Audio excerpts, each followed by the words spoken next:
Everyone, welcome back to my channel. So ఈరోజు కూడా ఒక మంచి యూస్ఫుల్ క్లాస్తో అయితే ఈ వీడియో అండి. లాస్ట్ క్లాస్లో మనము శీతోష్ణ స్థితి అనే లెసన్ గురించి అయితే నేర్చుకున్నాం కదా.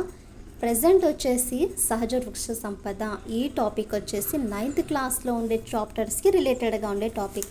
మరి ఆ టాపిక్స్ చూడండి, ఇక్కడ ఇదేమో 9th క్లాస్, సో ఇదేమో 9th క్లాస్లో సహజ వృక్ష సంపద వన్యప్రాణులు అనే చాప్టర్ ఉంది కదా అండి. దానికి రిలేటెడ్గా ఉండే టాపిక్స్ ఇది కూడా. మీరు గమనించినట్లుగా అయితే ఇప్పటి వరకు మనం చేసిన లెసన్స్ అన్నీ కూడా 9th క్లాస్ 10th క్లాస్కి రిలేటెడ్గా ఉండే జాగ్రఫీకి దీనికైతే ఏ మాత్రం కూడా తీసిపోలేదండి. ఎందుకంటే అక్కడుండే టాపిక్స్ ఇక్కడుండే టాపిక్స్ ఒక చిన్న మార్పుతో same to same as it ఈస్గా ఇచ్చేశారు. మరి చదవచ్చా చదవకూడదా అనేదంటే ఖచ్చితంగా చదవాలి. ఎందుకంటే కొంచెం మిస్ అయినా కూడా మనకే ఇబ్బంది కదా అండి. అక్కడ కొద్ది వరకు ఇస్తే ఇక్కడ కొంచెం డెప్త్గా ఉంటుంది, ఇక్కడ నేర్చుకున్నామనుకోండి అక్కడ ఈజీ అవుతుంది. So each and every topic కూడా, ఎవ్రీ లైన్ కూడా నీట్గా క్లారిటీగా క్లియర్ కట్గా నేర్చుకోవడానికైతే ట్రై చేయండి. అండ్ క్లాస్ మాత్రం చాలా ఇంట్రెస్టింగ్గా ఉంటుంది. మీకు కనుక నచ్చినట్లయితే లైక్ చేయండి, షేర్ చేయండి, అలాగే సబ్స్క్రైబ్ చేయడం మాత్రం మర్చిపోకండి. వీడియో మాత్రం స్కిప్ చేయకోకుండా లాస్ట్ వరకు అయితే చూడండి. అండ్ పీడిఎఫ్స్ కూడా అండి కొంచెము లేట్ అయితే అవ్వచ్చండి, ఎందుకంటే వీడియోస్ చేయాలి, ఎడిటింగ్ చేసుకోవాలి, ఎక్సెట్రా ఇంకా మీకు తెలిసిందే కదా. సో పీడిఎఫ్ అనేది సెండ్ చేస్తాను, బట్ కొంచెం లేట్ అవుతుంది. అండ్ ఇన్ కేస్ ఏదైనా నేను మార్జిన్స్ వేసి ఉంటాను కదా, అంటే అండర్లైన్స్ వేసి ఉంటాను కదా, ఉన్నా కూడా సమ్ టైమ్స్ మర్చిపోయేసి మనం ఇమేజెస్ అనేవి పిక్స్ అనేవి క్రియేట్ చేసి ఉండం, అంటే ఎడిట్ ఏం చేయకోకుండా డైరెక్ట్గా తీసినా కూడా కొంచెం అడ్జస్ట్ అవ్వండి, అంటే మర్చిపోయి ఉంటాం సమ్ టైమ్స్. సో లేట్ చేయకోకుండా టాపిక్ అయితే వెళ్ళిపోదామండి. ఫస్ట్ లెసన్ ఏమేంటండి, సహజ వృక్ష సంపద. మరి ఈ లెసన్లో మనం ఏమేమి నేర్చుకోబోతున్నామంటే సతత హరిత అరణ్యాలు, ఆకురాల్చే అడవులు ఏంటి, పొదల ప్రాంతం అంటే ఏంటి, చిట్టడవి గురించి, ముళ్ళ వృక్ష ప్రాంతం ఏంటి, అండ్ నెక్స్ట్ ఇతర అడవులు. ఓకే, మనకు లెసన్ అనేది చూడండి. మన భారతదేశంలో సహజ వృక్ష సంపద అనేది ఎక్కువగా ఎక్కడ ఏ రకానికి చెంది ఉంటుందంటే ఉష్ణ సమశీతోష్ణ మండల రకానికి అయితే చెందుతుంది. సహజ వృక్ష సంపద అనేది మన ఇండియాలో ఉష్ణ సమశీతోష్ణ మండల రకానికి అయితే చెంది ఉంటుంది. ఎందుకంటే ఒక దేశ వృక్ష సంపద అనేది దేని మీద డిపెండ్ అయి ఉంటుందండి, ఉష్ణోగ్రత అలాగే వర్షపాతం మీద డిపెండ్ అయి ఉంటుంది. ఒక దేశంలో వృక్ష సంపద అనేది ఉష్ణోగ్రత వర్షపాతం పైన ఆధారపడి ఉంటుంది. అండ్ మన దేశంలో చూసుకుంటే వర్షపాతం ఉష్ణోగ్రత ఒకే విధంగా ఉండక వేరు ప్రాంతాలలో వేరు విధాలుగా ఉండటం వల్ల ఈ వృక్ష సంపద కూడా వివిధ ప్రాంతాలలో వివిధ రకాలుగా అయితే ఉంటుంది.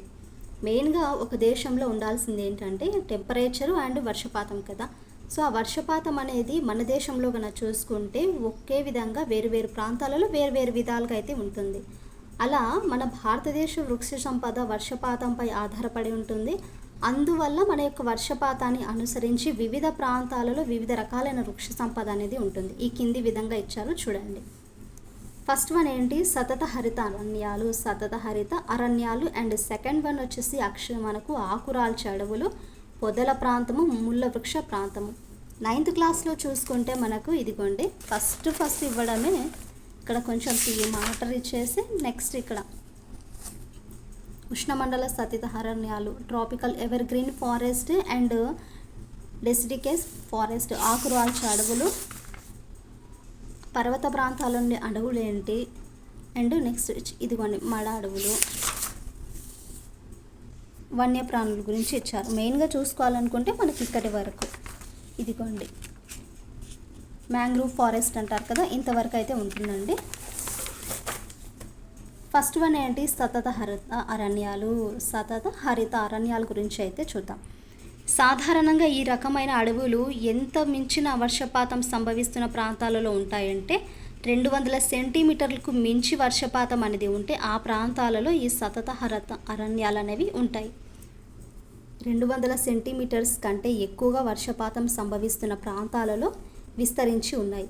మరి ఈ అరణ్యాలు చూడడానికి దట్టంగా విస్తరించి భూమధ్యరేఖ ప్రాంతపు దట్టమైన అడవులను అయితే పోలి ఉంటాయి. ఇక్కడ వర్షం కానీ ఉష్ణోగ్రతలు కానీ ఎక్కువ మోతాదులో సంభవించడం వల్ల చెట్లు అనేవి వేగంగా పెరుగుతాయి, ఎత్తుగా దట్టంగా కూడా ఉంటాయి. ఈ అడవులలో కొన్ని చెట్లు వచ్చేసి 45 మీటర్స్ వరకు అయితే ఉంటాయండి. 45 మీటర్స్ ఎత్తు వరకు అయితే పెరుగుతాయి. చెట్లు దట్టంగా పెరగడం వల్ల ఈ అరణ్యాలలో వెలుతురు అనేది అస్సలు ఉండదు. ఎందుకంటే అడవి మొత్తం చీకటిగా ఉంటుంది. చెట్లు అనేవి దట్టంగా పెరగడం వల్ల ఈ అడవులలో వెలుతురు అనేది వెళ్ళక చీకటిగా అయితే ఉంటుంది. ఈ అరణ్యాలలో వివిధ రకాలైన చెట్లు అయితే పెరుగుతూ ఉంటాయి. అంతేగాక ఈ చెట్లలో మెయిన్గా చెప్పాలంటే ఈ చెట్ల నుండి కలప అనేది చాలా గట్టిగా ఉంటుంది. ఈ అరణ్యాల చెట్ల నుండి అయితే కలప చాలా గట్టిగా అయితే ఉంటుంది. సో కఠినధారు వృక్షాలు అనేసి కూడా అంటారు వీటిని. కఠినధారు వృక్షాలు అనేసి అంటారు. ఈ అడవులు మానవ నివాసం అంటే మనం నివసించడానికైతే అంత కరెక్ట్ ప్లేస్ కాదండి, అనువైనది కాదు. అండ్ ఇక్కడ పెరిగే వృక్షాల వల్ల ఇరుగుడు, నల్ల ఇరుగుడు చేప, రోజ్వుడ్ అంటారు దీటిని, నల్ల ఇరుగుడు చేప అండ్ మంచి గంధం శాండల్వుడ్. ఇక రోజ్వుడ్ అండ్ శాండల్వుడ్, వెదురు కానీ, పనస, పేము, poon, red cedar, bastard cedar, rubber, బాగపోమ, తెస్సార్, ఎబోని ఇలాంటి వృక్షాలన్నీ కూడా పెరుగుతుంటాయి. మన ఇండియా వైడ్గా చూసుకుంటే ఈ అరణ్యాలు మెయిన్గా అస్సాం, బెంగాల్ కొండ ప్రాంతాలలో అండ్ తూర్పు హిమాలయాలు కొండ చర్యల్లోనూ, పశ్చిమ కనుమలలోనూ, అండమాన్ దీవులలో అయితే విస్తరించి ఉంటాయండి. ఇక్కడ అస్సాం, బెంగాల్ ఆ కొండ ప్రాంతాలు ప్లస్ ఈ తూర్పు హిమాలయాలు కొండ చర్యల్లో కానీ, పశ్చిమ కనుమలలో, అండమాన్ దీవులలో ఈ అరణ్యాలు అయితే ఉంటాయి. నెక్స్ట్ వన్ ఆకురాల్చు అడవులు. ఈజియెస్ట్ టాపిక్ ఇదన్నీ కూడా. ఈ అడవులు సాధారణంగా 200 సెంటీమీటర్ లోపు అంటే 100 సెంటీమీటర్ లోపు వర్షపాతం సంభవించే ప్రాంతాలలో పెరుగుతూ ఉంటాయి. అండ్ ఈ అరణ్యాలు వేసవి కాలంలో వర్షం లేకపోవడం వల్ల నీటి కొరతను తట్టుకోవడానికి వేసవికి ముందే వసంత ఋతువులో ఆకులు అనేవి రాలుస్తాయి. కాబట్టి వీటిని ఆకురాల్చు అడవులు అంటారు. నీటి కొరతను తట్టుకోవడానికే వేసవి ముందు అంటే వసంత ఋతువులో ఆకులు అనేవి రాలుస్తుంటాయి. సో వీటిని ఆకురాల్చు అడవులు అనేసి అంటారు. మరి ఇక్కడ వర్షపాతం అనేది ఎంత ఉంటుందంటే 100 సెంటీమీటర్స్ కంటే అంతే 100 సెంటీమీటర్స్ లోపే ఈ వర్షపాతం అనేది సంభవిస్తుంది. 200 సెంటీమీటర్స్ అంటే మనకు సతత హరిత అరణ్యాలు, బట్ 100 లోపుగా ఉంటే అవి ఆకురాల్చు అడవులు. అండ్ ఈ రకం అడవులు మనకు చాలా ప్రాముఖ్యాన్ని కలిగి ఉన్నాయి. ఎందుకంటే దేశంలో 50% వరకు ఈ అడవులు ఈ రకానికి చెందినవే. దేశంలో ఈ ఆకురాల్చు అడవులు 50% వరకు అయితే ఉంటాయి. అండ్ ఈ అడవులలో అనేక వృక్ష జాతులు అనేవి ఉన్నాయి. మెయిన్గా చెప్పాలంటే టేకు, మద్ది అంటే సాల్, మంచి గంధం, రెడ్వుడ్, వెదురు మొదలైనవన్నీ కూడా ఈ ఆకురాల్చు అడవులలో కనిపిస్తుంటాయి. అండ్ ప్రసిద్ధిగాంచిన మంచి గంధం చెట్టు కూడా ఈ అరణ్యాలకు పుట్టినిల్లు. మంచి గంధం అనేది కూడా ఇక్కడ ఎక్కువగా ఉంటుంది. అండ్ ఈ మనకు అరణ్యాలలో అటవీ వస్తువులు కూడా ఉంటాయండి. మెయిన్గా చింతపండు కానీ, కుంకుళ్ళు, జిగురు, మైనం, తేనె, లక్క, కరక్కాయలు, బీడి ఆకులు ఇలాంటివన్నీ అటవీ వస్తువులన్నీ కూడా ఈ ఆకురాల్చు అడవులలో దొరుకుతాయి. మన మ్యాప్ పాయింట్లో కనుక చూసుకుంటే ఇదంతా కూడా ఆకురాల్చు అడవులు అండి. అండ్ ఈ ఐకాన్ కనిపిస్తుంది కదా, ఇవన్నీ కూడా చిట్టడవులు. అండ్ ఇవి వచ్చేసి మనకు గ్రీనరీ ఫారెస్ట్, మడ అడవులు, మ్యాంగ్రూవ్ ఫారెస్ట్ ఉంటుంది కదా, ఇదిగోండి ఇదంతా మ్యాంగ్రూవ్ ఫారెస్ట్. అండ్ హిమాలయ అడవులు వచ్చేసి ఇదిగోండి ఇక్కడ.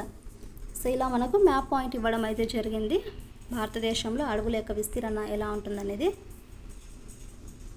ఈ అడవులు ముఖ్యంగా ఎక్కడ కనిపిస్తాయంటే పశ్చిమ కనుమలలో 200 సెంటీమీటర్స్ కన్నా తక్కువ వర్షపాతం ఉన్న ప్రాంతాలైన మహారాష్ట్ర, తమిళనాడు, కర్ణాటక, కేరళ రాష్ట్రంలో, దక్కన్ పీఠభూమి ఈశాన్య భాగంలోను, మధ్యప్రదేశ్, మైకాల్, మహాదేవ కొండల్లోను, తూర్పు కనుమలలోని కొండ చర్యలు అంటే మన యొక్క ఆంధ్ర, ఒరిస్సాలోను, హిమాలయ పర్వత ఉప ప్రాంతంలో విస్తరించి అయితే ఉన్నాయి.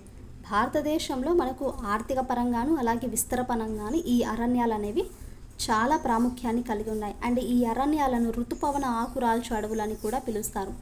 ఋతుపవన ఆకురాల్చు అడవులను వేటిని పిలుస్తారండి? ఆకురాల్చు అడవులని అంటారు. ఎక్కడెక్కడ మనకు చూడండి అంటే 200 సెంటీమీటర్స్ కన్నా తక్కువగా ఉంది కదా, అలాంటి ప్లేసెస్ ఏమున్నాయంటే మహారాష్ట్ర, తమిళనాడు, కేరళ, కర్ణాటక అండ్ ఈశాన్య భాగంలోను చూసుకుంటే మధ్యప్రదేశ్, మైకాల్, మహాదేవ కొండల్లోను, తూర్పు కనుమలలో చూసుకుంటే మన యొక్క ఆంధ్ర అండ్ ఒరిస్సా ఇలాంటి ప్రదేశాలు ఉప ప్రాంతాలలో అయితే విస్తరించి ఉంటాయి. అండ్ ఇవి వచ్చేసి మనకు ఆర్థికంగా ప్లస్ విస్తరణ పరంగా కూడా చాలా ప్రాముఖ్యాన్ని కలిగి ఉన్న అడవులు. నెక్స్ట్ వన్ చిట్టడవి, పొదల ప్రాంతం. ఈ ప్రాంతపు అడవులను మనం చిట్టడవులు అనేసి అంటారు. అండ్ ఇక్కడ చూసుకుంటే వర్షపాతము 100 సెంటీమీటర్స్ లోపల అంటే 50 సెంటీమీటర్స్ పైన అనేది ఉంటుంది. 100 సెంటీమీటర్స్ లోపల అంటే 50 సెంటీమీటర్స్ పైన అనేది పడుతుంది. దానికి ఈ అరణ్యాలలో చెట్ల యొక్క వర్షాభావాన్ని తట్టుకోవడానికి వేర్లను చాలా లోతు వరకు అయితే పెంచుకుంటాయి. ఈ వర్షాభావాన్ని తట్టుకోవడానికి వేర్లు అనేవి చాలా లోతు వరకు పెంచుకుంటూ వెళ్తాయి. జంతుజాలం నుండి రక్షణ పొందడానికి చిన్న చిన్న ముళ్ళను అయితే కలిగి ఉంటాయండి ఇవి. కొన్ని ప్రాంతాలలో చూసుకుంటే దట్టంగా పెరిగిన గడ్డి కూడా ఈ ప్రాంతంలోనే కనిపిస్తుంది. ఈ రకపు ప్రాంతాలలో ఒకవైపు ఆకురాల్చే అడవులు, మరొక రకమైన ఉష్ణమండలపు ఎడారులు అయితే ఉంటాయి. గడ్డి పెరిగిన ప్రాంతాలు పశువుల పెంపకానికైతే అనువైనవి. ఈ ప్రాంతాలలో పెరిగే ప్రధాన వృక్షజాలం ఏదంటే రేగు, తుమ్మ, ముషిని, గచ్చపొదలు, తంగేడు, పొడవైన గడ్డి, శీషం మొదలైనవి. చిట్టడవిలో వృక్షజాలం ఏంటంటే ఇక్కడ కనిపిస్తున్నవన్నీ కూడా అక్కడ పెరిగే వృక్షజాలం. ఈ రకపు ప్రాంతాలు ఎక్కడ కనిపిస్తాయంటే దక్కన్ పీఠభూమి మధ్య భాగంలోను, అలాగే పంజాబ్లోని వ్యవసాయానికి పనికిరాని ప్రాంతాలలోను, ఉత్తరప్రదేశ్ బీడు భూములలోను, ఉత్తరప్రదేశ్ బీహార్ రాష్ట్రాల సరిహద్దులోని తెరాయి ప్రాంతాలలో ఈ చిట్టడ అనేవి మనకు కనిపిస్తుంది. అంటే 50 సెంటీమీటర్స్ పైనే ఉంటుంది. ఇక్కడ చూసుకుంటే ఒక 100 తగ్గినా కూడా ఇక్కడ 50 సెంటీమీటర్స్ లోపు అయితే ఉంటుందండి. నెక్స్ట్ వన్ ముళ్ళ వృక్ష ప్రాంతము. ఈ ప్రాంతాలలో వర్షపాతం చూడండి 50 సెంటీమీటర్స్ కంటే తక్కువగా ఉంటుంది. అక్కడేమో మనకు 50 సెంటీమీటర్స్ అయితే ఉంది కదా, ఇక్కడ చూసుకుంటే 50 సెంటీమీటర్ల కంటే తక్కువగా ఉంటుంది. ఇక్కడ వృక్షాలు ఎలా ఉంటాయంటే పొట్టిగా ఉండే ముళ్ళ పొదల జాతికి చెందిన మొక్కలు వృక్షజాలం అనేవి ఉంటుంది. ఇక్కడ పెరిగే ముళ్ళ జాతి మొక్కలు చాలా తక్కువ ఆకులు కలిగి అయితే ఉంటాయి. కొన్ని మొక్కలకైతే అసలు ఆకులు కూడా ఉండవు.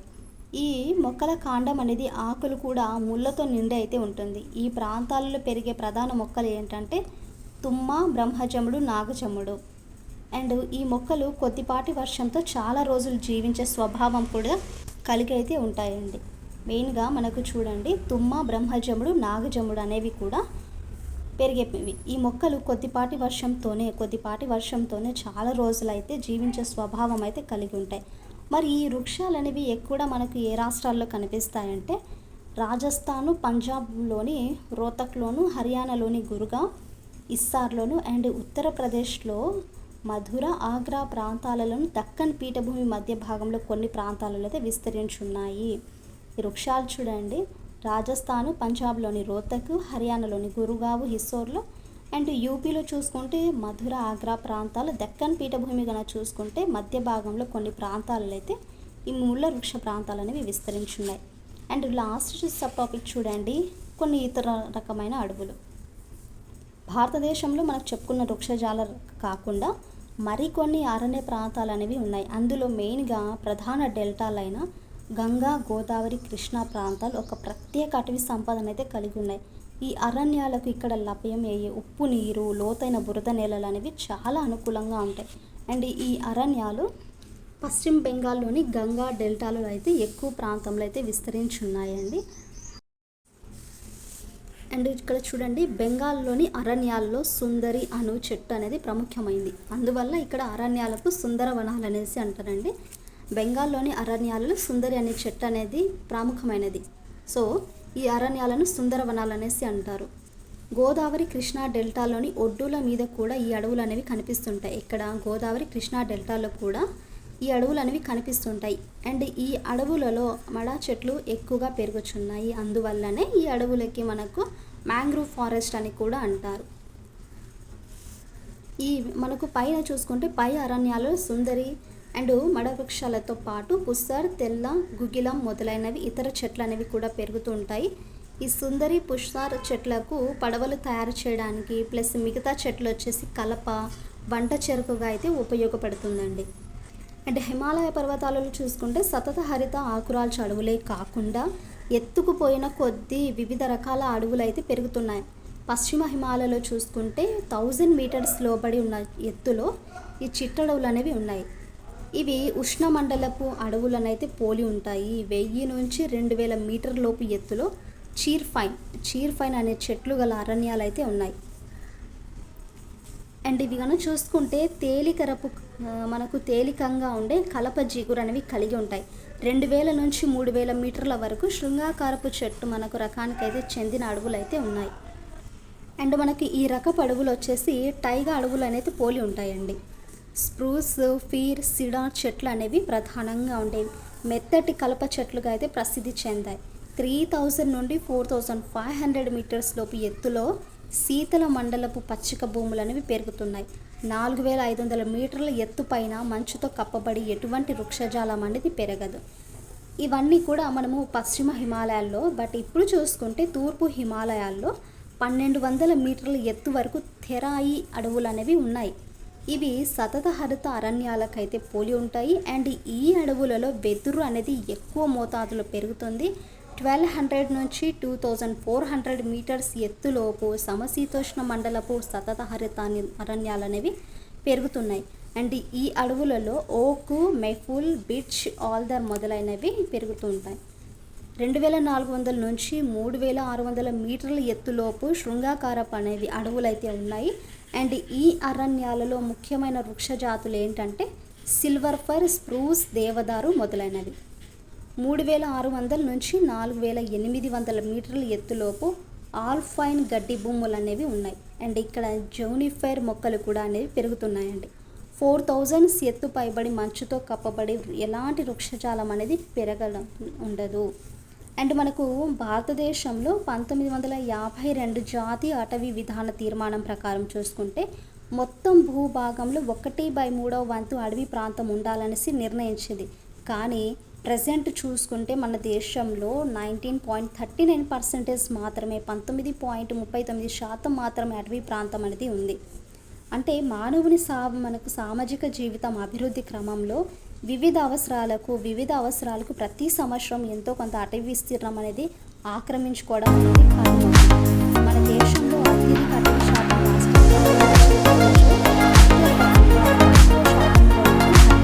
ఆక్రమించాయి. ఈ అడవులు మానవ మనుగడకు, జంతువుల మనుగడకు కాలాన్ని అనుసరించి వర్షాలకు కానీ పర్యావరణానికి కానీ చాలా ముఖ్యమైనవి. సో ఈ అడవుల రక్షణ, పెంపుదల బాధ్యత ప్రతి ఒక్క భారతీయుడి పైన ఉంటుందండి. సో ఇదండి ఈ లెసన్కి సంబంధించిన వీడియో అయితే. ఇంకా నెక్స్ట్ క్లాస్లో వచ్చేసి మృత్తికలు అనే టాపిక్ అయితే నేర్చుకుందాం. అండ్ టాపిక్ అనేది కాస్త ఎక్కువగా ఉంది. ఐ హోప్ మీకు క్లాస్ నచ్చిందనేసి అనుకుంటున్నానండి. ఇలాంటి క్లాసెస్ కోసం మన ఛానల్ని అయితే తప్పకుండా లైక్ చేసి, షేర్ చేసి, సబ్స్క్రైబ్ చేయడం మాత్రం మర్చిపోకండి.